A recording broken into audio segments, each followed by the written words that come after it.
Buenas noches. El tema que nosotros vamos a presentar son los átomos, las partículas y la tabla periódica. Somos el equipo número 3 del grupo 302. El equipo está conformado por Norbey Valencia, Jacob Bermúdez, Lady Pulido, Laura Balbuena y quien les habla, Brandon Arias. Entonces comenzamos con los átomos.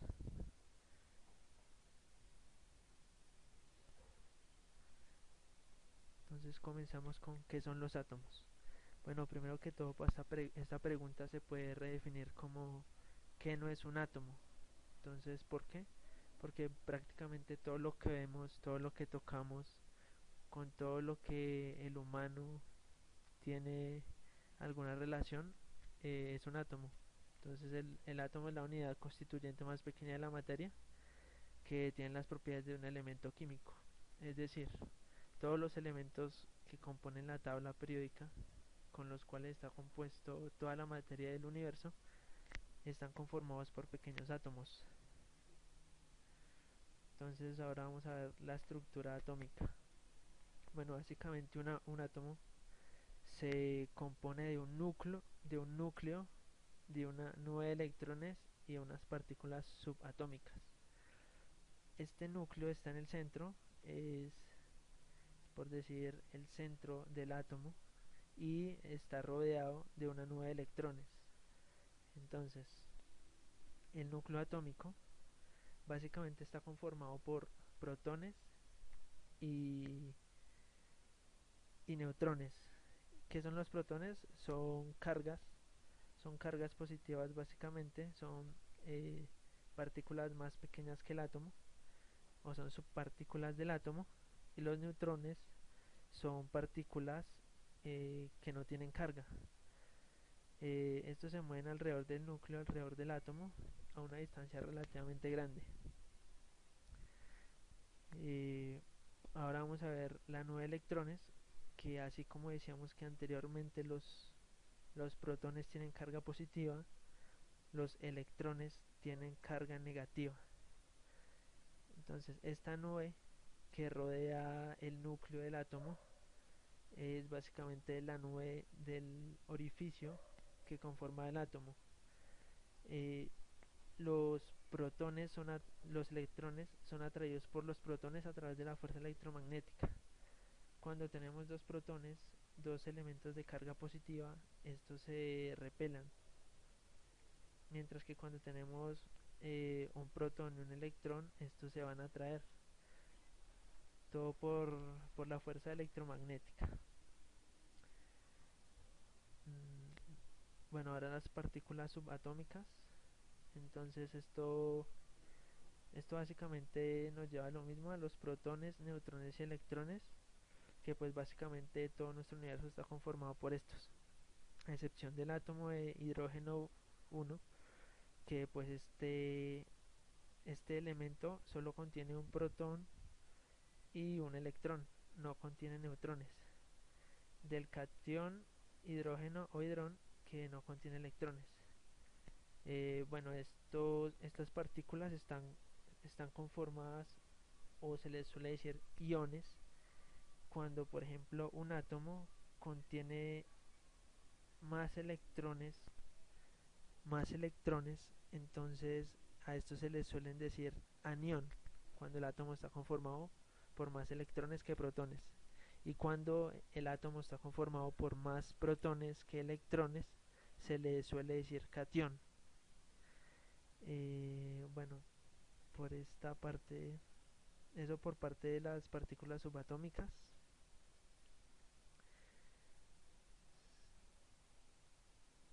Bueno, ahora vamos con las propiedades del átomo. Entonces el átomo contiene tres propiedades básicas, que son la masa, el tamaño y los niveles de energía. Cuando hacemos referencia a la masa, podemos decir que la mayoría de la masa está contraída en el núcleo del átomo. Se puede decir que más del 99% de la masa del átomo está en el núcleo,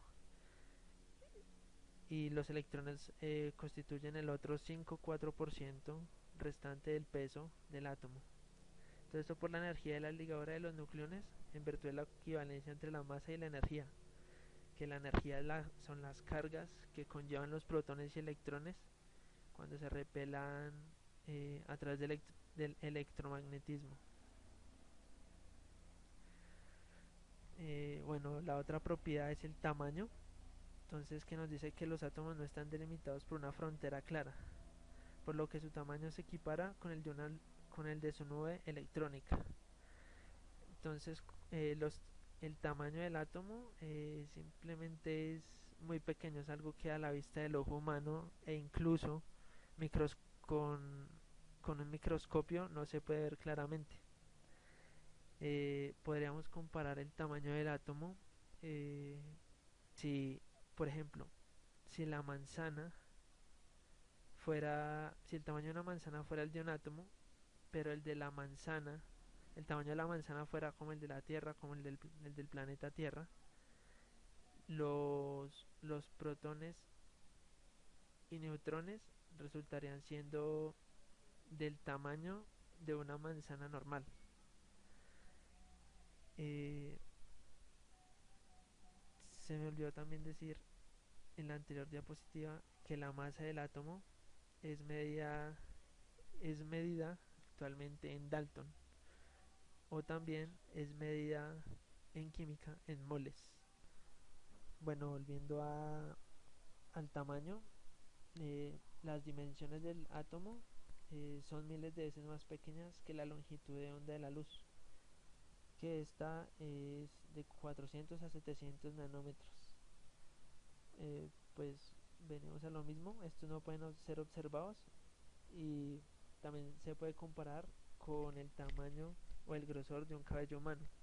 Este cabello es equivalente a 1 millón de átomos de carbono, que se podría hacer una semejanza. Bueno, otra propiedad son los niveles de energía. Entonces, por ejemplo, cuando cuando un electrón está ligado en el átomo y posee una energía potencial, esta energía es inversamente proporcional a su distancia al núcleo y de signo negativo. ¿Esto qué quiere decir? Que esta aumenta con la distancia. Es decir, la magnitud de esta energía es la cantidad necesaria para desligarlo, y la unidad usada habitualmente para expresar esta,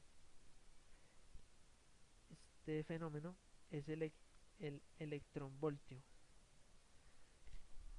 Bueno, cuando un electrón efectúa una transición entre dos estados distintos, absorbe o emite un fotón cuya energía es precisamente la diferencia entre los dos niveles.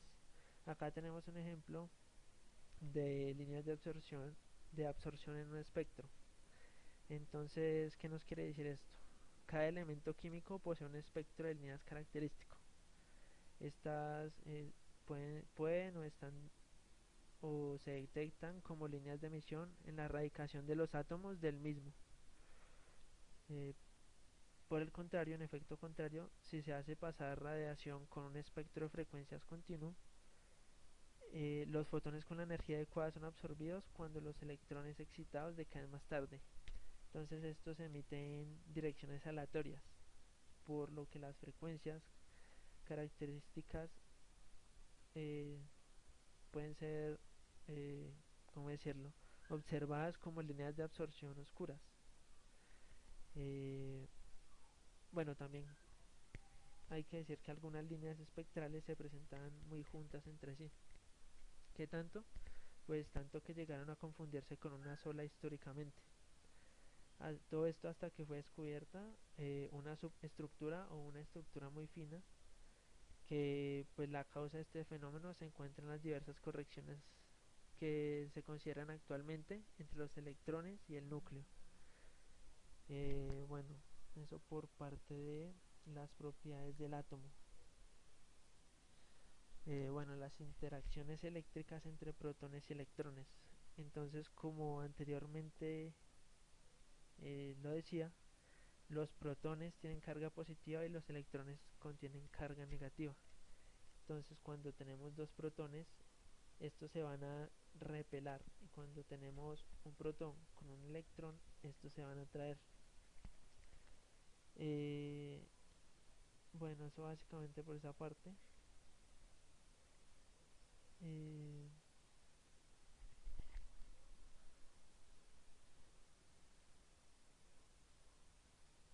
bueno, ahora vamos a hablar un poco de la historia del, del átomo.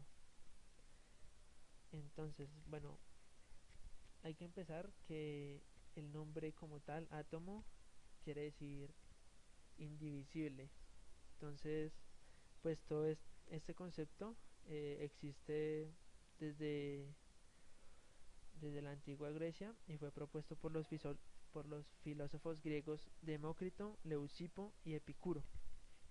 Sin embargo, eh, digamos que el concepto por la experimentación no se dio como una necesidad filosófica, sino que estos pensadores tenían una teoría. Esta teoría, que por cierto es muy conocida, es la frase que podemos ver ahí, que es: la materia no puede dividirse indefinidamente, por lo que debe existir una unidad o bloque indivisible e indestructible que, al combinarse de diferentes formas, creará todos los cuerpos microscópicos, macroscop, ma- macroscópicos, perdón, que nos rodean. Bueno, estos conceptos son muy vigentes. ¿Por qué? Porque la propiedad de indestructibilidad e indivisibilidad fueron el pilar fundamental de la química y de la física moderna, y que actualmente aún se encuentra. Bueno, el siguiente avance significativo se realizó hasta el año 1773, y este fue hecho por el químico francés Antoine Laurent de Lavoisier. Eh, Él postuló su enunciado: la materia no se crea ni se destruye, simplemente se transforma. Eh, bueno, la ley de la conservación de la masa o ley de conservación de la materia fue demostrado más tarde por los experimentos del químico inglés John Dalton, quien en 1804, luego de medir la masa de los reactivos y productos de una reacción, concluyó que las sustancias están compuestas de átomos esféricos idénticos para cada elemento, pero diferentes de un elemento a otro. En este mismo año, eh, John Dalton, también, eh, por acá hay una imagen.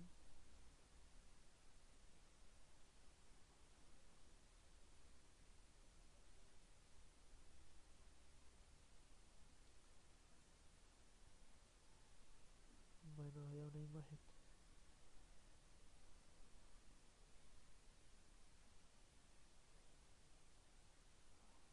Bueno, el hecho es que John Dalton escribió un libro de alrededor de 800 páginas, en donde al principio él hacía unos dibujos.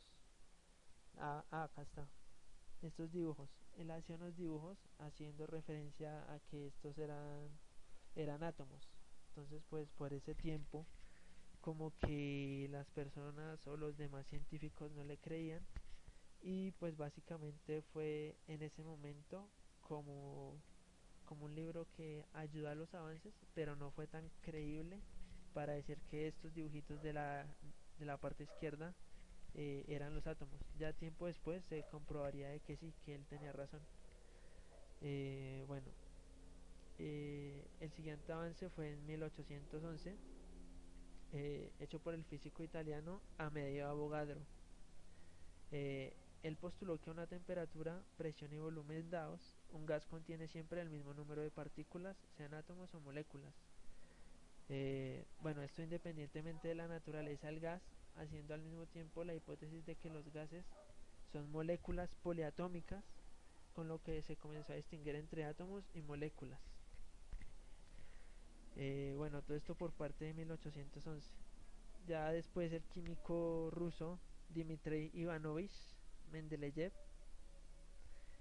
creó en 1869 una clasificación de los elementos químicos en orden creciente de su masa atómica, remarcando que existía una periodicidad en las propiedades químicas. Eh, bueno, a partir de este trabajo que hizo Dmitry Ivanovich, se creó la tabla periódica con los elementos que actualmente conocemos: el hidrógeno, el carbono, el nitrógeno, el oro, etcétera. Eh, bueno, después, quien, quien siguió con estas teorías o el siguiente avance se dio a partir de Rutherford. Todo esto en el año 1911, ya hace prácticamente más de un siglo, un poquito más de un siglo. eh, Rutherford hacía experimentos, lo cual llevó al modelo atómico de Rutherford, el cual no podía explicar adecuadamente la estabilidad de los átomos ni los espectros atómicos, por lo que transcurrido el tiempo, pasado el tiempo, el científico Niels Bohr formuló su modelo atómico de Bohr en términos heurísticos. Eh, ¿Qué hacía esto? Entonces esto daba cuenta de estos hechos que Rutherford había planteado sin explicarlos convenientemente.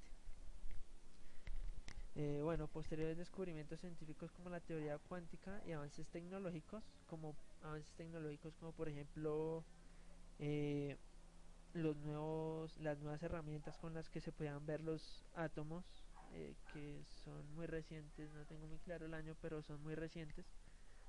Yo creo que son de 2002 más o menos, en donde ya se creó una herramienta con la cual se podía ver el átomo relativamente bien. Eh, y bueno, estos elementos, también como el microscopio electrónico, han permitido conocer a mayor detalle las propiedades físicas y químicas de los átomos. Y ya entonces continúa mi compañero Jacob Bermúdez explicando los modelos atómicos. A continuación, vamos a ver los modelos atómicos. ¿Qué son los modelos atómicos? Son las distintas representaciones mentales de la estructura y del funcionamiento de los átomos desarrolladas a lo largo de la historia de la humanidad a partir de las ideas que en cada época se manejaban respecto a de qué estaba hecha la materia. Los primeros modelos atómicos datan de la antigüedad clásica, cuando los filósofos y los naturalistas se abocaron a pensar y deducir la composición de las cosas que existen, y los más recientes fueron desarrollados en el siglo XX, época en que se vieron los primeros adelantos reales en materia de manipulación atómica, como por ejemplo las bombas nucleares y las centrales nucleares de energía eléctrica. En el año 400 a.C. aparece el modelo atómico de Demócrito. Demócrito desarrolló la teoría atómica del universo, concebida por su mentor, el filósofo Leucipo. Esta teoría, al igual que todas las teorías filosóficas griegas, no apoya sus postulados mediante experimentos, sino que se explica mediante razonamientos lógicos. Defiende que toda la materia no es más que una mezcla de elementos originarios que poseen las características de inmutabilidad y eternidad, concebidos como entidades infinitamente pequeñas y por lo tanto imperceptibles para los sentidos, a las que Demócrito llamó átomos, que son dos palabras griegas que significan sin, tomo, división, es decir, indivisible o sin división. La teoría atomista de Demócrito y Leucipo se puede esquematizar así. Primero, los átomos son eternos, indivisibles, homogéneos, indestructibles e invisibles. Segundo, los átomos se diferencian solo en forma y tamaño, pero no por cualidades internas. Y tercero, las propiedades de la materia varían según el agrupamiento de los átomos. En 1803 aparece el modelo atómico de Dalton. El modelo atómico de Dalton fue el primer modelo atómico con bases científicas propuesto en varios pasos entre 1803 y 1808 por John Dalton, aunque el tutor lo denominó más propiamente teoría atómica. El modelo permitió aclarar por qué las sustancias químicas reaccionaban en proporciones estequiométricas fijas y por qué cuando dos sustancias reaccionan para formar dos o más compuestos diferentes. Entonces, las proporciones de esas relaciones son números enteros, es decir, ley de las proporciones múltiples. Además, el modelo aclaraba que aun existiendo una gran variedad de sustancias diferentes, éstas podían ser explicadas en términos de una cantidad más bien pequeña de constituyentes elementales o de elementos. Dalton postuló su teoría formulando los siguientes enunciados simples. Primero, la materia está formada por partículas muy pequeñas llamadas átomos que son indivisibles y no se pueden destruir. Segundo, los átomos de un mismo elemento son iguales entre sí, tienen la misma masa e iguales propiedades. Los átomos de diferentes elementos tienen masa diferente. Comparando la masa de los elementos con los del hidrógeno, tomado como la unidad, propuso el concepto de peso atómico relativo. Tercero, los átomos permanecen sin división, aun cuando se combinen en las reacciones químicas. Cuarto, los átomos, al combinarse para formar compuestos, guardan relaciones simples de números enteros y pequeños. Quinto, los átomos de elementos diferentes se pueden combinar en proporciones distintas y formar más de un compuesto. Sexto, los compuestos químicos se forman al unirse átomos de dos o más elementos. Séptimo, estos átomos no se pueden dividir ni romper, no se crean ni se destruyen en ninguna reacción química y nunca cambian. Octavo, los átomos pueden cambiarse para formar compuestos químicos. Por ejemplo, los átomos de hidrógeno y oxígeno pueden combinarse y formar moléculas de agua, por ejemplo H2O. Noveno, los átomos se combinan para formar compuestos en relaciones numéricas simples. Por ejemplo, al formarse agua, la relación es de 2 a 1, dos átomos de hidrógeno con un átomo de oxígeno. Y décimo, los átomos de elementos diferentes se pueden combinar en proporciones distintas y formar más de un compuesto. Por ejemplo, un átomo de carbono con uno de oxígeno forman monóxido de carbono, su símbolo es CO, mientras que dos átomos de oxígeno con uno de carbono forman dióxido de carbono, símbolo CO2. El modelo atómico de Thomson es una teoría sobre la estructura atómica propuesta en el año 1904 por Thomson, quien descubrió el electrón en 1897, pocos años antes del descubrimiento del protón y del neutrón. En el modelo, el átomo está compuesto por electrones de carga negativa en un átomo positivo, incrustados en este al igual que las pasas de un pudín. Por esta comparación fue que el supuesto se denominó modelo del pudín de pasas. Thomson postulaba que los electrones se distribuían uniformemente en el interior del átomo, suspendidos en una nube de carga positiva. El átomo se consideraba como una esfera con carga positiva con electrones repartidos como pequeños gránulos. La herramienta principal con la que contó Thomson para su modelo atómico fue la electricidad. Este innovador modelo atómico usó la amplia evidencia obtenida gracias al estudio de los rayos catódicos a lo largo de la segunda mitad del siglo XIX. Si bien el modelo atómico de Dalton daba debida cuenta de la formación de los procesos químicos, postulando átomos indivisibles, la evidencia adicional suministrada por los rayos catódicos sugería que esos átomos contenían partículas eléctricas de carga negativa. El modelo de Dalton ignoraba la estructura interna, pero el modelo de Thomson agregaba las virtudes del modelo de Dalton y simultáneamente podía explicar los hechos de los rayos catódicos. El modelo atómico, planteado por Rutherford en 1811, sugiere que la carga positiva del átomo está concentrada en un núcleo estacionario de gran masa, mientras que los electrones negativos se mueven en órbitas alrededor del núcleo, ligadas por la atracción eléctrica entre cargas opuestas. Después del modelo de Thomson, que consideraba que los electrones se encontraban en un medio de carga positiva, dos ayudantes de Rutherford, Geiger y Marsden, realizaron en 1909 un estudio conocido como el experimento de la hoja de oro, el cual demostró que el modelo del pudín con pasas de Thomson estaba equivocado, ya que mostraron que el átomo tenía una estructura con una fuerte carga positiva. Este experimento, diseñado y supervisado por Rutherford, condujo a conclusiones que terminaron en el modelo atómico de Rutherford presentado en 1911. Y estos son sus postulados. Primero, las partículas con carga positiva se encuentran en un volumen muy pequeño comparado con el tamaño del átomo. Segundo, la mayor parte de la masa del átomo se encuentra en ese pequeño volumen central. Rutherford no lo llamó núcleo en sus papeles iniciales, pero lo hizo a partir de 1912. Los electrones con carga eléctrica negativa giran alrededor del núcleo. Cuarto, los electrones giran a grandes velocidades alrededor del núcleo y en trayectorias circulares a las que llamó órbitas. Quinto, tanto los electrones cargados negativamente como el núcleo con carga positiva se mantienen unidos por una fuerza de atracción electrostática. En 1913 aparece el modelo atómico de Bohr, que es un modelo clásico del átomo, pero fue el primer modelo atómico en el que se introduce una cuantización a partir de ciertos postulados. Dado que la cuantización del modelo es introducida en forma adecuada, el modelo puede considerarse transicional en cuanto a lo que se ubica entre la mecánica clásica y la cuántica.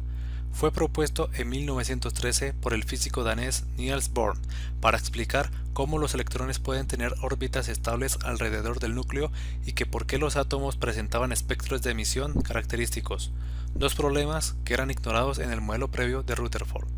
Además, el modelo de Bohr incorporaba ideas tomadas del efecto fotoeléctrico, explicado por Albert Einstein. Y estos son los postulados del modelo atómico de Bohr. Primero, las partículas con carga positiva se encuentran en un volumen muy pequeño comparado con el tamaño del átomo y contienen la mayor parte de la masa del átomo. Segundo, los electrones con carga eléctrica negativa giran alrededor del núcleo en órbitas circulares. Tercero, los electrones orbitan el núcleo en órbitas que tienen un tamaño y energía establecidos. Por lo tanto, no existen en un estado intermedio entre las órbitas. Cuarto, la energía de la órbita está relacionada con su tamaño. La energía más baja se encuentra en la órbita más pequeña. Cuanto más lejos esté el nivel de energía del núcleo, mayor será la energía que tiene. Quinto, los niveles de energía tienen diferentes números de electrones. Cuanto menor sea el nivel de energía, menor será la cantidad de electrones que contenga. Por ejemplo, el nivel 1 contiene hasta 2 electrones, el nivel 2 contiene hasta 8 electrones y así sucesivamente. Y sexto, la energía se absorbe o se emite cuando un electrón se mueve de una órbita a otra. El modelo del átomo cúbico fue de los primeros modelos atómicos en el que los electrones del átomo estaban situados en los 8 vértices de un cubo. Esta teoría se desarrolló en 1902 por Gilbert Lewis, que lo publicó en 1916 en el artículo llamado El átomo y la molécula. Sirvió para darse cuenta del fenómeno de la valencia. Se basa en la regla de Abegg. Fue desarrollada posteriormente por Ivor Langmuir en 1919 como el átomo del octeto cúbico. La figura a continuación muestra las estructuras de los elementos de la segunda fila de la tabla periódica. Los enlaces covalentes se forman cuando dos átomos comparten una arista, como en la estructura C, que está a continuación. Dicha estructura resulta en la comparación de dos electrones. Los enlaces iónicos se forman por la transferencia de un electrón de un cubo al otro, sin compartir una arista. Lewis también postuló un estado intermedio, donde solo se comparte una esquina. Los enlaces dobles se forman por la compartición de una cara entre dos átomos cúbicos. Esto resulta en la compartición de 4 electrones. Los electrones triples no podrían ser interpretados por el modelo del átomo cúbico, porque no hay forma de tener dos cubos compartiendo 6 esquinas.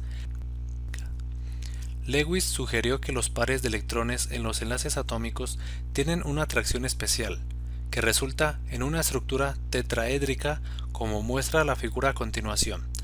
La nueva ubicación de los electrones está presentada por círculos punteados en la mitad de las aristas gruesas.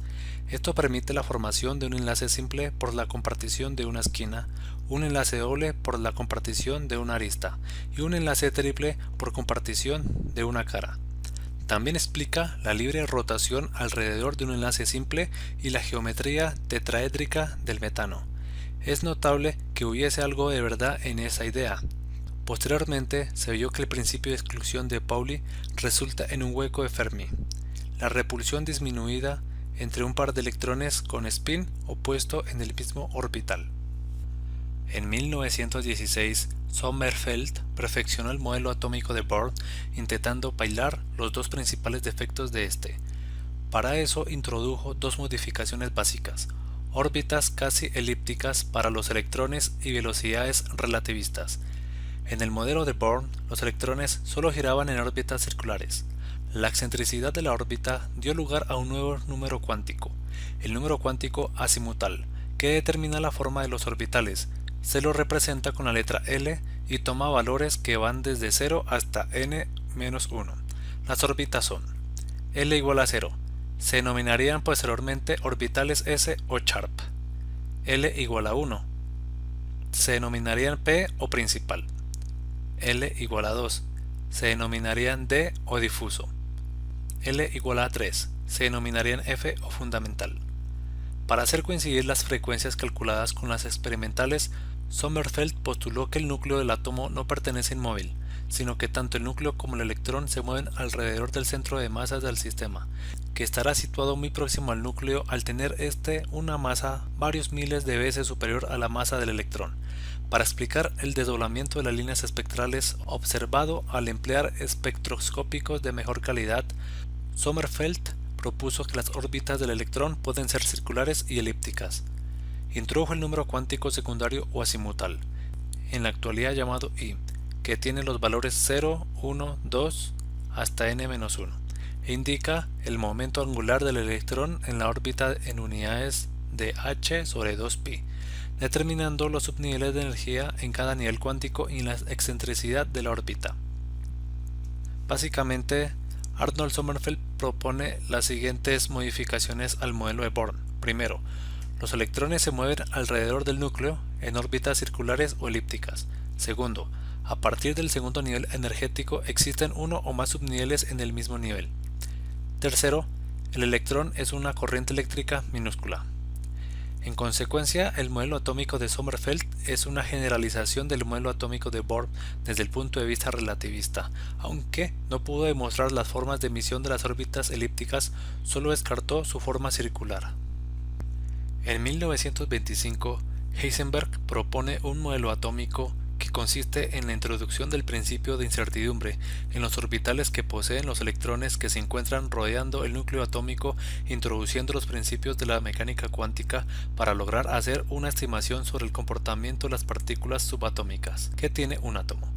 Este principio de incertidumbre nos indica que no se puede llegar a conocer con certeza la posición o el momento lineal que tiene un electrón. Nos dice que si hay un indicio sobre la posición que tiene el electrón, desconoceremos el momento lineal del electrón y viceversa. Esta incertidumbre se presenta cuando tratamos de conocer simultáneamente dos magnitudes conjugadas, como por ejemplo la posición y el momento lineal, y del tiempo junto a la energía. Las principales características del modelo atómico de Heisenberg son las siguientes. Primero, el principio de incertidumbre nace como la explicación ante las nuevas teorías atómicas sobre el comportamiento de los electrones. El electrón actúa como una onda y partícula y no se puede conocer su trayectoria. Segundo, se usan instrumentos de medición con una alta precisión y sensibilidad, pero la indeterminación sigue estando presente en cualquier ensayo experimental. Tercero, cuando se analizan dos variables relacionadas, si se tiene un conocimiento certero de una de estas, entonces la indeterminación sobre el valor de la otra variable será mayor. Y cuarto, el momento lineal y la posición de un electrón no se puede medir al mismo tiempo. El modelo atómico de Schrödinger en el año 1926 supone que el electrón es una onda e intenta describir las regiones en el espacio u orbitales donde es más probable que se encuentren los electrones. En lugar de tratar de decirnos dónde está el electrón en cualquier momento, el modelo de Schrödinger describe la probabilidad de que se pueda encontrar un electrón en una región determinada del espacio en un momento dado. Este modelo ya no nos dice dónde está el electrón, solo nos dice dónde podría estar. Al ser un modelo matemático tridimensional, necesita de tres coordenadas, las cuales provienen de las ecuaciones de onda de Schrödinger, que son los números cuánticos principal n, angular L y magnético m. Estos números cuánticos describen el tamaño, la forma y la orientación en el espacio de los orbitales en un átomo. Las principales características del modelo atómico de Schrödinger son las siguientes. Primero, el modelo se encarga de describir el movimiento de los electrones como ondas estacionarias. Segundo, nos dice que los electrones se encuentran en constante movimiento, lo que quiere decir que no poseen una posición fija dentro del átomo. Tercero, este modelo no se puede predecir la ubicación del electrón, ni describe la ruta que éste hace dentro del átomo. Cuarto, el modelo únicamente puede establecer una zona probable de donde podría estar el electrón.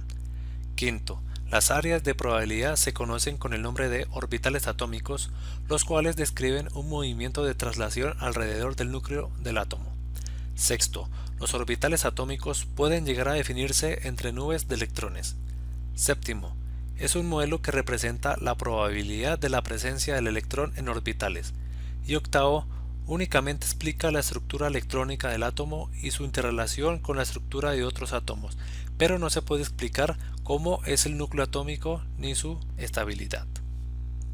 En 1932 aparece el modelo atómico de Chadwick. Tal vez el mayor aporte en este caso es la existencia de una nueva partícula que no tiene carga positiva ni negativa. Se trata del neutrón, el cual se encuentra en el núcleo del átomo junto a los protones. Es así como se tiene una nueva visión más compleja del núcleo atómico. La existencia del neutrón resulta ser un tema crítico en el debate científico. En primera instancia, se le considera como la unión de un protón y un electrón. No obstante, trabajos posteriores demostraron que el neutrón es una partícula independiente. Por ende, se agrega entonces una nueva visión del átomo, misma que complica su cálculo y comprensión. Sin embargo, es con los aportes de la física cuántica que se logra crear el modelo del átomo más aceptado en la actualidad. Sobre el mismo, vamos a dar algunas explicaciones a continuación. El modelo atómico cuántico es el modelo que más aceptación tiene en la actualidad. Su origen obedecía a los aportes de tres científicos, Schrödinger, Broglie y Heisenberg. La base de este modelo consiste en sugerir que el electrón es una onda estacionaria, por lo tanto, ya no se acepta que hayan órbitas de electrones alrededor del núcleo. En realidad se habla de un nuevo concepto, nubes electrónicas. Estas nubes son consideradas como espacios alrededor del núcleo donde existe una gran posibilidad de hallar un electrón, pero no hay una certeza absoluta de la ubicación de tales electrones. Dicho en otras palabras, este es un modelo atómico que acepta la imposibilidad de saber exactamente la ubicación de un electrón. Se considera que este se desplaza tan rápido y con cierta energía que solamente se puede estimar aproximadamente su ubicación. Un dato interesante es que se considera que los electrones se mueven a una velocidad muy similar a la de la luz. Por ende, para cualquier tipo de cálculo es importante tener en cuenta las leyes de la relatividad. En estas leyes, la velocidad de la luz es una constante muy importante, misma que tiene ciertas implicaciones a la hora de hacer un cálculo físico y matemático. Ahora vamos a hablar sobre las partículas subatómicas, pero antes de ello vamos a dar una definición de partícula. La palabra partícula se deriva del latín, compuesta por dos elementos, partis, que puede traducirse como parte, y el sufijo cula, que es equivalente a pequeña. El término partícula es bien general en su significado, pero es más específico de acuerdo a la rama de la ciencia donde se necesita. Partícula es un término que se emplea para nombrar a una porción de dimensiones muy diminuta, reducida de la materia, que conserva las propiedades físicas y químicas tales como un volumen o una masa. Estas varían ampliamente tanto en tamaño como en cantidad. Vamos desde las partículas subatómicas como el electrón, pasando por partículas microscópicas como el átomo o molécula, hasta las partículas macroscópicas como la pólvora o otros materiales granulados. Una partícula subatómica es aquella que es más pequeña que el átomo. Puede ser una partícula elemental o una compuesta por otras partículas como los quarks, que se componen de protones y neutrones. Las partículas elementales son como tal las que no están constituidas por partículas más pequeñas ni se conoce que tengan estructura interna, es decir, que son partículas indivisibles. Vamos a conocer un poco de la historia de algunos modelos atómicos. Comenzamos en 1803 con Dalton, quien postuló que la materia está formada por partículas muy pequeñas llamadas átomos, que son indivisibles y no se pueden destruir y por lo tanto, en cierto modo, son partículas elementales. En 1904, Joseph John Thomson postuló el modelo atómico de Thomson, que es una teoría sobre la estructura atómica. En 1897, Thomson descubrió el electrón y en su modelo atómico postula que el átomo está compuesto por electrones de carga negativa en un átomo positivo. En 1911, Rutherford sugirió un nuevo modelo en el cual el átomo poseía un núcleo o centro en el cual se concentra la masa o la carga positiva, y que en la zona extranuclear se encuentran los electrones de carga negativa. En 1913, Bohr postuló el primer modelo atómico en el que se introduce una cuantización. Dice que los electrones giran alrededor del núcleo en unos niveles bien definidos y cada una de estas órbitas circulares determina diferentes niveles de energía. En 1926, Schrödinger postuló un nuevo modelo atómico. Esta propuesta es conocida como el modelo mecánico cuántico del átomo y describe el comportamiento ondulatorio del electrón. Dice varias hipótesis. Uno, describe el movimiento de los electrones como ondas estacionarias. Dice que los electrones se mueven constantemente, es decir, que no tienen una posición fija o definida dentro del átomo. Esto quiere decir que el modelo que él plantea no describe la ruta o una ubicación específica del electrón dentro de un átomo. En este modelo solo establece una zona de probabilidad para ubicar el electrón.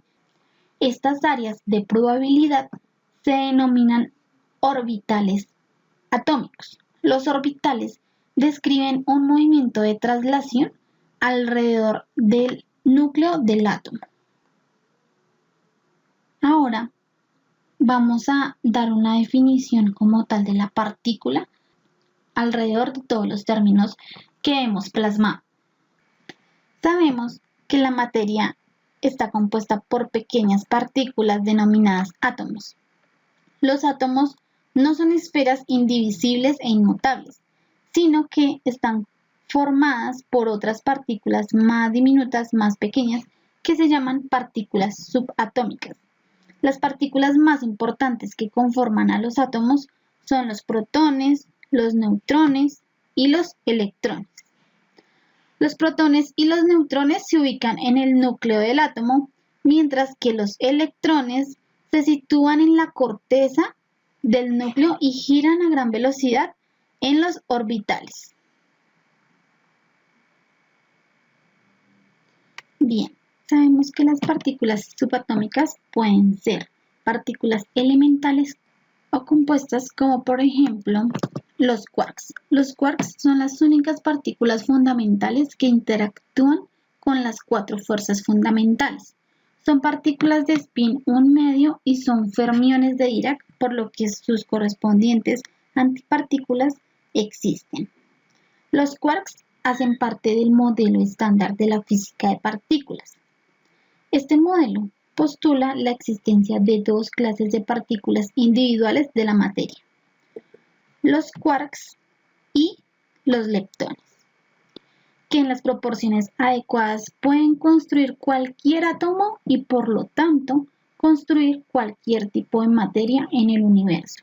El modelo estándar comprende 17 tipos de partículas fundamentales, de los cuales 6 son quarks, arriba, encanto, cima, abajo, extraño, fondo; 6 leptones, electrón, muón, tauón, neutrónico tauónico, neutrónico muónico y neutrónico electrónico.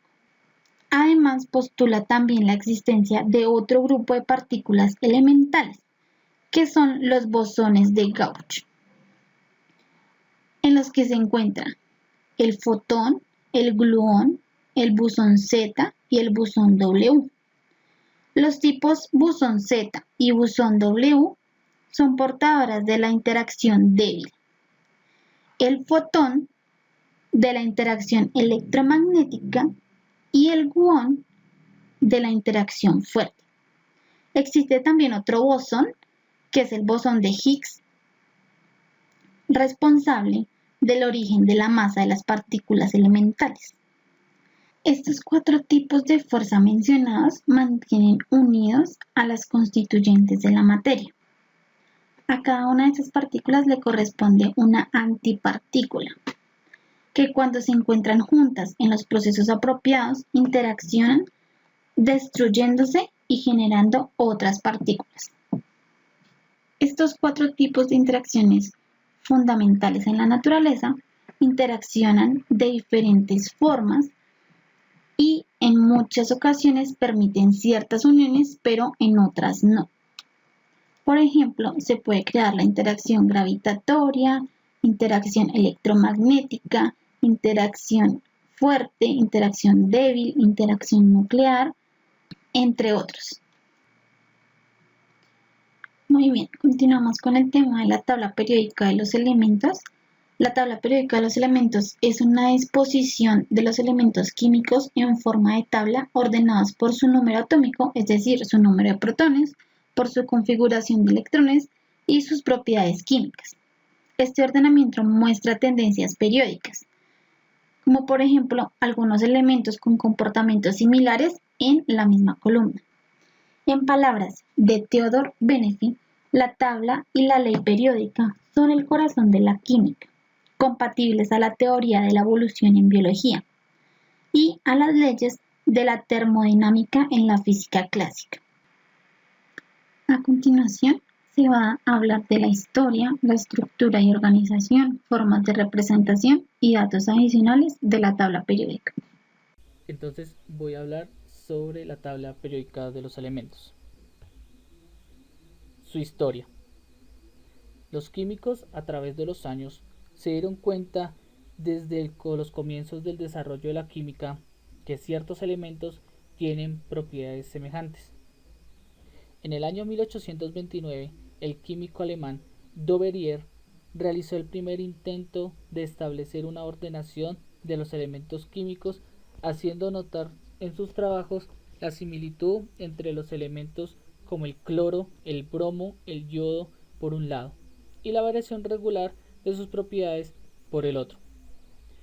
Una de las propiedades que parecía regular entre estos era el peso atómico. Pronto, estas similitudes fueron también observadas por otros casos, como entre ellos el calcio, el estroncio, el bario. Una de las propiedades que variaba con regularidad era el nuevo peso atómico. Ahora bien, como el concepto de peso atómico aún no tenía significado preciso y Doverier no había conseguido tampoco aclararlo, y como había un gran número de elementos por descubrir que impedían establecer nuevas conexiones, sus trabajos fueron desestimizados. En el año de 1850 hasta el año 1865 se descubrieron muchos elementos nuevos y se hicieron notables progresos en la determinación de las masas atómicas. Además, conocieron mejor otras propiedades de los mismos. Fue en el año 1864 cuando estos intentos dieron fruto muy importante, cuando Newlands estableció la ley de las octavas. Habiendo ordenado los elementos conocidos por su peso atómico y después de disponerlos en columnas verticales de 7 elementos cada una, observó que en muchos casos coincidían en las filas horizontales de elementos con propiedades similares y que presentaban una variación regular. En 1869, el químico alemán Julius Lothar Meyer y el químico ruso Dmitri Ivanovich Mendeleev propusieron la primera ley periódica. La tabla de Mendeleev fue aceptada universalmente y hoy, excepto por los nuevos descubrimientos relativos de las propiedades nucleares y cuánticas, se usa una tabla muy similar a la que él elaboró más de un siglo atrás. Los últimos cambios importantes en la tabla periódica son el resultado de los trabajos de Glenn Sabor a mediados del siglo XX, empezando con su descubrimiento del plutonio en 1940 y posteriormente el de los elementos transuránidos del 94 al 102, como son el plutonio, el armesio, el curio, el berkelio, el californio, el enstio, el fermio, el mendelevio y el novelio. Bien, ahora voy a hablar sobre el descubrimiento de los elementos. Aunque algunos elementos como el oro, la plata, el cobre, el plomo y el mercurio ya eran conocidos desde la antigüedad, el primer descubrimiento científico de un elemento ocurrió en el siglo XVII, cuando Hilgenbrand descubrió el fósforo. En el siglo XVIII se conocieron numerosos nuevos elementos, los más importantes de los cuales estos fueron gases, como por ejemplo el oxígeno, el hidrógeno y el nitrógeno. También se consolidó en esos años la nueva concepción de elemento, que condujo a Anthony Lavoisier a escribir su famosa lista de sustancias simples donde aparecen 33 elementos. A principios del siglo XIX, la aplicación de la pila eléctrica y su estudio de fenómenos químicos condujo al descubrimiento de nuevos elementos como los metales alcalinos y alcalinotérreos, sobre todo gracias a los trabajos de Humphrey Davy. En el año 1830 ya se conocían 55 elementos. Posteriormente, a mediados del siglo XIX, con la invención del espectroscopio, se descubrieron nuevos elementos, muchos de ellos nombrados por el color de sus líneas espectrales características, como por ejemplo el cesio, el talio, el rubidio y muchos otros más. Durante el siglo XX, la investigación de los procesos radioactivos llevó al descubrimiento en cascada de una serie de elementos pesados, casi siempre sustancias artificiales sintetizadas en laboratorios, pero con periodos de vida estables muy cortos, hasta alcanzar la cifra de 118 elementos con denominación oficialmente aceptados por la IUPAC, que es la Unión Internacional de Química Pura y Aplicada. Ahora lo que explicaré es la noción de elemento y propiedades periódicas. Lógicamente, un requisito previo necesario a la construcción de una tabla periódica era el descubrimiento de un número suficiente de elementos individuales que hiciera posible encontrar alguna pauta en comportamientos químicos y de sus propiedades. Durante los siguientes 2 siglos se fue adquiriendo un mayor conocimiento sobre estas propiedades, así como se fue descubriendo mucho más elementos. Algunos autores citan como precedente la frase de Robert Boyle en su famosa obra El químico escéptico, donde denomina elementos ciertos cuerpos primitivos y simples que no están formados por otros cuerpos, ni unos de otros, y que son los ingredientes de que se componen inmediatamente y que se resuelven en un último término todos los cuerpos perfectamente mixtos. En realidad, esa frase aparece en el contexto de la crítica de Robert Boyle a los 4 elementos aristotélicos. A lo largo del siglo XVIII, las tablas de afinidad recogieron un nuevo modo de entender la composición química, que aparece claramente expuesto por Lavoisier en su obra Tratado Elemental de Química. Todo ello condujo a diferenciar en primer lugar qué sustancias de las conocidas hasta ese momento eran elementos químicos, cuáles eran sus propiedades y cómo aislarlas. Ahora se explicará los pesos atómicos. Dalton empleó los conocimientos sobre proporciones en las que se reaccionaban las sustancias de su época y realizó algunas suposiciones sobre el modo como se combinarían los átomos de las mismas. Estableció como unidad de referencia la masa de un átomo de hidrógeno, aunque se sugirieron otros en esos años, y refirió el resto para los valores de esa unidad, por lo que pudo construir un sistema de masas atómicas relativas. Por ejemplo, en el caso del oxígeno, Dalton partió de la suposición de que el agua era un compuesto binario, formado por un átomo de hidrógeno y otro de oxígeno. No tenía ningún modo de comprobar ese punto, por lo que tuvo que aceptar esta posibilidad como una hipótesis a priori. Dalton sabía que una parte de hidrógeno se combinaba con 6 partes, 8 afirmaríamos en la actualidad, de oxígeno para producir agua. Por lo tanto, si la combinación se producía átomo a átomo, es decir, el átomo de hidrógeno se combinaría con un átomo de oxígeno, la relación entre las masas de estos átomos debía ser 1 a 7. Bueno, 1 a 8 si se calcularía en la actualidad. El resultado fue la primera tabla de masas atómicas relativas, o pesos atómicos, como los llama Dalton, que fue posteriormente modificada y desarrollada en años posteriores. Las inexactitudes antes mencionadas dieron lugar a toda una serie de polémicas y disparidades respecto a fórmulas y pesos atómicos, que solo comenzarían a superarse, aunque no totalmente, en el Congreso de Karlsruhe en 1860. Por historia eso fue todo.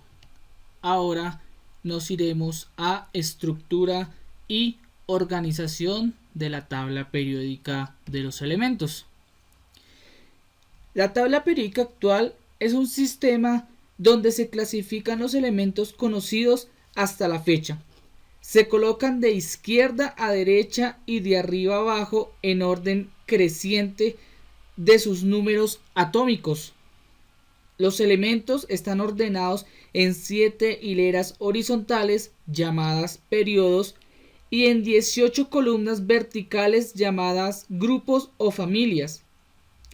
Hacia abajo y a la izquierda aumenta el radio atómico y el radio iónico. Hacia arriba y a la derecha aumenta la energía de ionización, la afinidad electrónica y la electronegatividad. Bien, entonces ahora vamos por los grupos.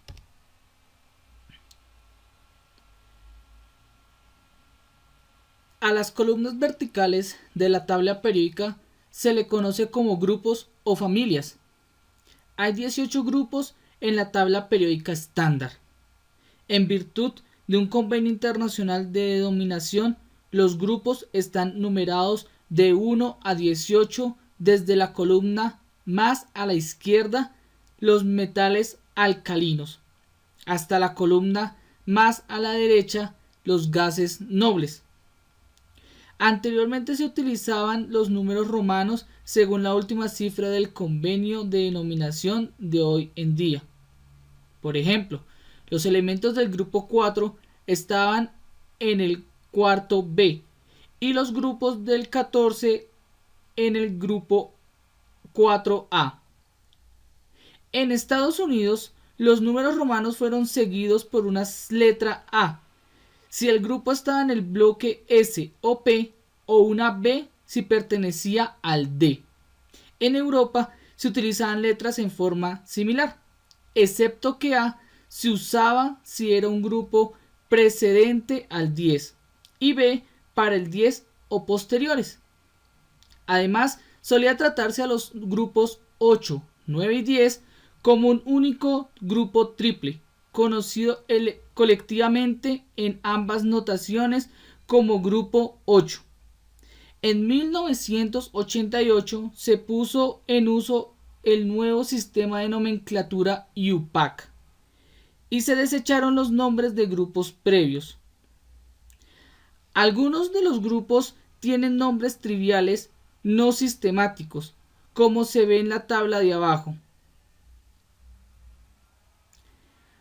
Aunque no siempre se utilizan, los grupos del 3 al 10 no tienen nombres comunes y se denominan simplemente mediante sus grupos o por el nombre de su primer miembro. Por ejemplo, el grupo de escandio para el 3, ya que presentan un menor número de similitudes y o tendencias verticales. La explicación moderna del ordenamiento de la tabla periódica es que los elementos de un grupo poseen configuraciones electrónicas similares y mismas valencias, entendidas como el número de electrones de la última capa, dado que las propiedades químicas dependen profundamente de las interacciones de los electrones que están ubicados en los niveles más externos de los elementos de un mismo grupo que tienen propiedades químicas similares y muestran una tendencia clara en sus propiedades al aumentar el número atómico. Los elementos de un mismo grupo tienden a mostrar patrones en el radio atómico, energía de ionización y electronegatividad. De arriba abajo en un grupo aumentan los radios atómicos de los elementos, puesto que hay niveles de energía más llenos. Los electrones de valencia se encuentran más alejados del núcleo. Desde la parte superior, cada elemento sucesivo tiene una energía de ionización más baja, ya que es más fácil quitar un electrón entre los átomos que sean menos fuertemente unidos. Del mismo modo, un grupo tiene una disminución de electronegatividad desde la parte superior a la inferior, debido a una distancia cada vez mayor entre los electrones de valencia y el núcleo. Hay excepciones de estas tendencias, como por ejemplo lo que ocurre en el grupo 11, donde la electronegatividad aumenta más abajo en el grupo. Además, en algunas partes de la tabla periódica, como los bloques D y F, las similitudes horizontales pueden ser tan o más pronunciadas que las verticales. Ahora proseguimos con los periodos. Los periodos son las filas horizontales de la tabla periódica, que son llamadas así. El número de niveles energéticos de un átomo determina el periodo al que pertenece. Cada nivel está dividido en distintos subniveles, que conforme aumenta su número atómico. Siguiendo esa norma, cada elemento se coloca según su configuración electrónica y da forma a la tabla periódica. Los elementos en el mismo periodo muestran tendencias similares al radio atómico, energía de ionización, afinidad electrónica y electronegatividad. En un periodo de radio atómico normalmente decrece si nos desplazamos hacia la derecha debido a que cada elemento sucesivo ha añadido protones y electrones, lo que provoca que este último sea arrasado más cerca del núcleo. Esta disminución del radio atómico también causa que la energía de ionización y la electronegatividad aumenten de izquierda a derecha en un periodo, debido a la atracción que ejerce el núcleo sobre los electrones. Podemos decir también que la tabla periódica consta de 7 periodos. Los periodos también son llamados filas. Están ubicados en orden como aparece en la imagen. Lo diferente en esto es que en la sexta y séptima fila están ubicados los elementos lantánidos, que son desde el elemento 57 en la fila 6, que es el lantano, que inicia el 58, que es cerio, hasta el 71, que es lutecio, y en la séptima fila, que inicia desde el torio, que es el elemento número 90, y finaliza con el laurencio, que es el número 103.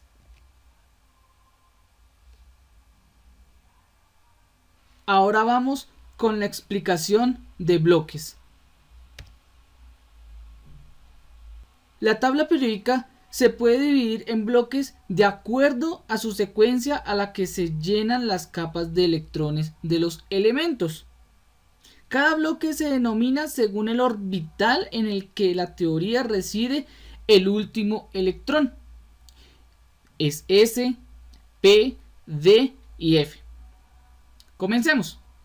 El bloque S comprende los dos primeros grupos, metales alcalinos y alcalinoterreos, así como el hidrógeno y el helio.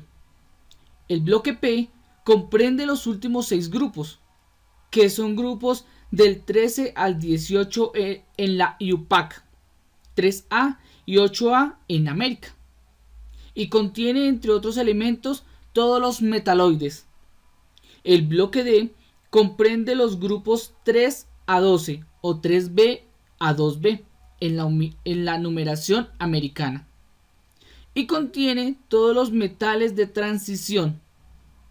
El bloque F, a menudo colocado por debajo del resto de la tabla periódica, no tiene números de grupo y se compone los lantánidos y actínidos. Podría haber más elementos que llenarían otros orbitales, pero no se han sintetizado o descubierto. En este caso se continúa con el orden alfabético para nombrarlos. Así surge el bloque G, que es un bloque hipotético. Bien, por último tenemos a los metales, metaloides y no metales. De acuerdo con las propiedades físicas y químicas que comparten, los elementos se pueden clasificar en 3 grandes categorías: metales, metaloides y no metales. Los metales son sólidos, generalmente brillantes, altamente conductores que forman aleaciones de unos con otros y compuestos iónicos similares a sales con compuestos no metálicos, siempre que no sean los gases nobles. La mayoría de los no metales son gases incoloros o de colores. Pueden formar enlaces covalentes con otros elementos no metálicos. Entre metales y no metales están los metaloides, que tienen propiedades inmediatas o mixtas. Metales y no metales pueden clasificarse en subcategorías que muestran una gradación desde lo metálico a las propiedades no metálicas, de izquierda a derecha. En las filas metales alcalinos altamente reactivos, metales alcalinoterráneos menos reactivos, lantánidos y actínidos, metales de transición y metales post-transición. Los no metales se subdividen simplemente en no metales poliatómicos, que, por estar cercanos a los metaloides, muestran cierto carácter metálico incipiente. No metales diatómicos, que son esencialmente no metálicos, y los gases nobles, que son monoatómicos, no metálicos y casi completamente inertes. Ocasionalmente también señalan subgrupos dentro de los metales de transición, tales como metales refractarios y metales nobles.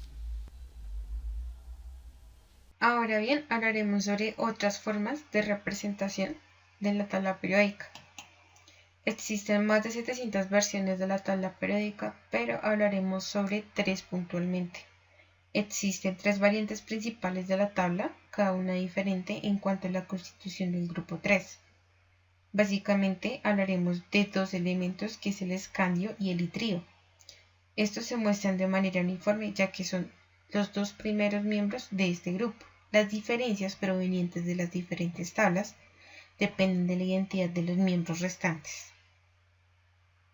Básicamente, la tabla periódica moderna a veces se expande a su forma de 32 columnas, como lo podemos evidenciar en la tabla. Esta restablece los elementos del bloque F a su posición natural entre los bloques S y D. A diferencia de la tabla normal que ya hemos evidenciado en las explicaciones de mis compañeros, esta, que tiene 18 columnas, muestra una diferencia a la de 32 columnas, ya que dispone y da como resultado el aumento sin interrupciones a la secuencia de los números atómicos. También se hace más fácil ver la relación del bloque F con los otros bloques de la tabla periódica.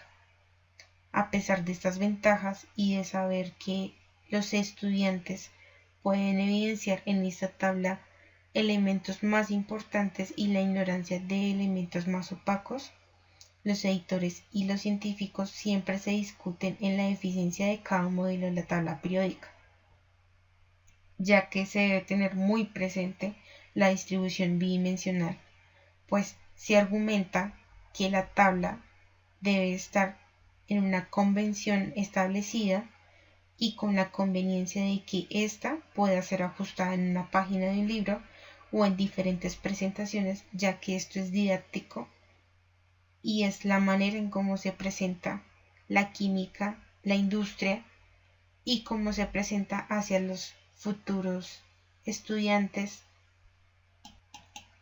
en la química y en los diferentes sectores.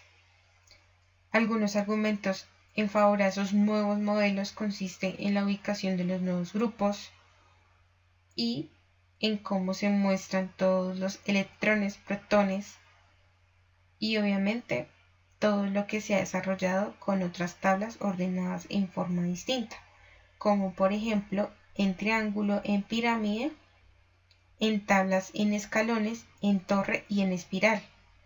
Haremos enfoque en este último, ya que corresponde a una galaxia química, como lo podemos evidenciar en la tabla de espiral de Benfey. Como podemos evidenciar, está realizada, está creada y está diseñada como una espiral. Es importante mencionar que la tabla periódica es el corazón de la química y la preocupación de los diseños son estrictamente pedagógicas. Por este motivo, este diseño es en base a un óvalo similar a un campo de fútbol, que no muestra saltos ni elementos flotantes. Debemos tener en cuenta que ordenan los elementos en una espiral continua con el hidrógeno en el centro y los metales de transición, los latánidos y los actínidos ocupan las penínsulas.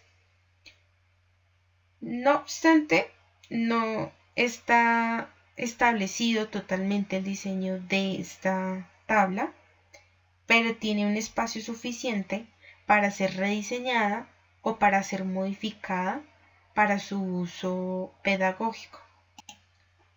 Esta tabla en espiral de Benfey fue publicada en calendarios, libros de texto y también ha sido utilizada por la industria química, por lo cual es muy popular. También podemos hablar de las diversas formas, como lo son la tabla inorgánica, la tabla amplia escalonada por la izquierda de Janet, que hacen hincapié a las tendencias, patrones, relaciones y propiedades químicas inusuales. Sin embargo, en algún lugar en medio del continuo mejora se ubica la tabla periódica estándar, ya que se considera que expresa las mejores tendencias empíricas en el estado físico y la conductividad eléctrica y térmica, los números de oxidación y otras propiedades fácilmente inferidas de las técnicas tradicionales del laboratorio químico. Ahora bien, seguiremos con los datos adicionales y controversias de la tabla periódica. Para esto hablaremos sobre 4 aspectos importantes que son los elementos sin propiedades químicos conocidos, otras extensiones de la tabla, elementos con el número atómico más alto posible y la forma óptima de la tabla, como lo estábamos hablando en un instante. Ahora bien, existen elementos sin propiedades químicas conocidas, como los elementos 108, que es el acio, el 112, que es el copérnico, y el 114, que es el flerovio. Estos 3 elementos no tienen propiedades químicas conocidas. Existen otros elementos superpesados que pueden comportarse en forma diferente a lo que se predice por extrapolación, debido a los efectos relativistas. Por ejemplo, se predijo que el flerovio exhibiría posiblemente algunas propiedades similares a los gases nobles, aunque actualmente se coloca en el grupo del carbono. Sin embargo, experimentos posteriores sugieren que se comporta químicamente como el plomo, como se espera a partir de su posición en la tabla periódica. Existen otras extensiones de la tabla periódica. No está claro si los nuevos elementos encontrados continuarán el patrón de la tabla periódica estándar como parte del periodo 8 o se necesitarán nuevos ajustes o adaptaciones. Se espera que este periodo siga el patrón previamente establecido exactamente, de modo que incluiría un bloque S para los elementos 119 y 120, un bloque G para los próximos 18 elementos y 30 elementos adicionales continuarán los bloques actuales F, D y P. También se tiene en cuenta que muchos físicos han teorizado que estos elementos adicionales no seguirían la regla, ya que se llenan de capas de electrones y por lo tanto afectarán la apariencia de la tabla periódica estándar. Existen elementos con el número atómico más alto posible.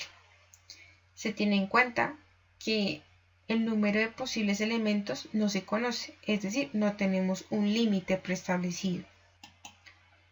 Tenemos un físico que se llama Elliott Adams y él dispuso y predijo que no existirían los elementos químicos de peso atómico superior a 256, lo que estaría entre un rango de 99 y 100. La estimación reciente más alta es que la tabla periódica puede terminar poco después de la isla de estabilidad, según se considere un modelo relativista. En este caso se tiene que restringir por las líneas de goteo, es decir, de protones y de neutrones. Otras predicciones del fin de la tabla periódica incluyen al elemento 128 de John Hensley, al elemento 137 de Richard Feynman y el elemento 155 de Albert Kahn. Y finalmente se puede establecer muchas formas diferentes de la tabla periódica. Estas se han llevado a preguntarse si existe una forma definitiva, pues se cree que la respuesta a esta pregunta depende de si la periodicidad química tiene la verdad subyacente, o es un cambio el producto de la interpretación humana. Esto es dependiente de las circunstancias, de las creencias y las predilecciones de las observaciones humanas. Se podría establecer una base objetiva para la periodicidad química determinando la ubicación del hidrógeno y el helio y la composición del grupo 3. En ausencia de una verdad objetiva, las diferentes formas de la tabla periódica pueden ser consideradas variaciones de la periodicidad química, cada una de las cuales explora y hace hincapié en diferentes aspectos, propiedades, perspectivas y relaciones de y entre los elementos. Se cree que la ubicuidad de la tabla periódica estándar es una consecuencia de su diseño que tiene un buen equilibrio de características en términos de facilidad de construcción y tamaño, y su descripción de orden atómico y tendencias periódicas. Es por ello que es importante mencionar y destacar que es de las tablas más importantes debido a su facilidad en la pedagogía. Está claro que cuando hablemos de elementos que se encuentran en la tabla periódica, hablaremos netamente de las propiedades que hay en ellos y de sus usos. En este caso hablaremos de 6 segregaciones que existen, que son los gaseosos, los líquidos, los elementos de transición, los elementos lantánidos y actínidos, los sólidos alcalinos y alquinoternos y las familias de escandio, titanio, vanadio y cobre. En los elementos que se encuentran en estado gaseoso son los gases nobles, como lo son el hidrógeno, el nitrógeno, el oxígeno, el flúor y el cloro. Si los conseguimos, deberíamos ponerlos en unos recipientes herméticamente cerrados.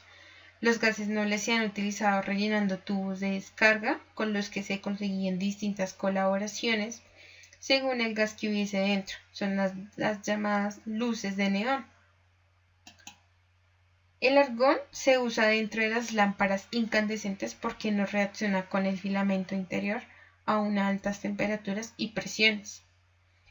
Tenemos con ello también el criptón, que se consideraba la longitud de 1 metro de la radiación emitida por un átomo excitado de criptón. Se utiliza solo o mezclado con otros gases nobles en tubos fluorescentes o lámparas de iluminación en aeropuertos, por el alcance de la luz roja emitida. También es utilizado para proyectores de cine. También tenemos el xenón en emisores de luz con características bactericidas, tubos luminosos y flashes fotográficos, así como tubos fluorescentes con capacidad de excitar láser de rubí. También tenemos el gas radón, que se genera a partir de la desintegración radiactiva del uranio a radio, por lo tanto no posee aplicaciones en la práctica diaria. Cuando hablemos de los elementos líquidos, hablaremos de todos aquellos que en la naturaleza, bajo las condiciones de temperatura y presiones normales, no tienen forma determinada, sino que toman la forma del recipiente en donde están contenidos. A pesar de que los elementos líquidos no tengan una forma definitiva, sí tienen distintas propiedades que vale la pena recalcar, como el volumen, que es el espacio que ocupa este elemento. Los líquidos también tienen cohesión, que es la fuerza de atracción entre moléculas iguales, y adhesión, que es la fuerza de atracción entre las moléculas diferentes. Algunos de los principales elementos líquidos pueden ser el bromo, que es un elemento de color café rojizo, que pertenece a la familia de los halógenos. Como todos estos, es formador de sales y también actúa como agente oxidante en sus interacciones. Es importante mencionar que tiene múltiples usos. Uno de estos es retardante de llamas, aislando el fuego y el oxígeno. También puede usarse como anticonvulsivo en la medicina. Otro de ellos es el mercurio. Es un elemento de color blanco metálico y es de los pocos metales que también son líquidos. En una época el mercurio fue muy utilizado en diversos artefactos y el uso más conocido es el termómetro, pero últimamente se ha tratado de reducir su uso debido a su toxicidad. Otro de ellos es el francio. Es un elemento de color cobrizo que pertenece a la familia de los metales alcalinos. Se caracteriza por tener un solo electrón en su última órbita y tiende a perderlo en su poca afinidad electrónica. Debido a su inestabilidad no tiene aplicaciones comerciales. También existe el galio, que es un elemento de color grisáceo que pertenece a los metales del bloque P y posee un gran intervalo de temperatura en estado líquido. Por esta razón no está en termómetros de alta temperatura. Por sus propiedades de conducción, también se le da mucho uso en la fabricación de transistores y aparatos de refrigeración. También está el cesio, que es un elemento de color bronce que pertenece a la familia de los metales alcalinos y es el más reactivo de estos. Tiene muchos usos que van desde aplicaciones en celdas fotoeléctricas hasta lámparas militares de señales infrarrojas. Ahora bien, también existen los elementos de transición, que son aquellos que tienen la subcapa D o F parcialmente llena en cualquier estado de oxidación común. El término elementos de transición se refiere más comúnmente a los elementos de términos de transición se refieren más comúnmente a los elementos de transición del bloque D. Los elementos como el zinc, el cadmio y el mercurio no cumplen estrictamente las características que los definen, pero normalmente se incluye con los elementos de transición debido a sus propiedades similares. Los elementos de transición del bloque F son a veces conocidos como elementos de transición interna. La primera fila de ellos se llama lactánidos o tiras raras. La segunda fila se compone de los actínidos y todos los actínidos son radioactivos y los que están por encima de el peso atómico 92 están hechos por el hombre en los reactores nucleares u aceleradores. Es importante mencionar que las propiedades generales de los elementos de transición son que, por lo general, son metales de alto punto de fusión, tienen varios estados de oxidación, generalmente forman compuestos coloreados y a menudo son paramagnéticos. Los elementos de transición incluyen los importantes metales como el hierro, el cobre y la plata. El hierro y el titanio son los elementos de transición más abundantes. Muchos catalizadores para las reacciones industriales implican elementos de transición. También existen los elementos lactánidos, que son un grupo de elementos que forman parte del periodo 6 de la tabla periódica. Estos elementos son llamados tierras raras debido a que se encuentran en forma de óxidos y también junto con los actínidos, elementos de transición interna. Su nombre proviene del elemento lactano. Junto con los actínidos forman parte del bloque F de la tabla periódica.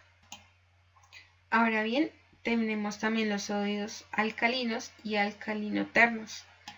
Estos, por supuesto, son un grupo de elementos que se encuentran situados en el grupo 2 de la tabla periódica y son los siguientes: belirio, magnesio, calcio, estroncio, bario y radio.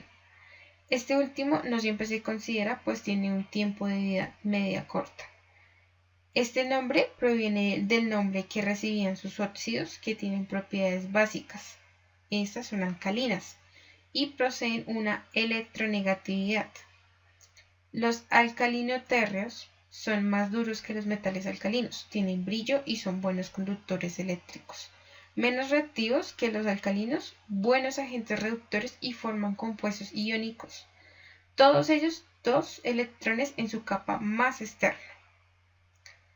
Una de las propiedades más importantes de estos elementos es que tienen baja energía de ionización, aunque mayor que los alcalinos del mismo periodo, tanto menor que si se desciende en el grupo. A excepción del belirio, forman compuestos claramente iónicos y son metales de baja densidad, coloreados y blandos.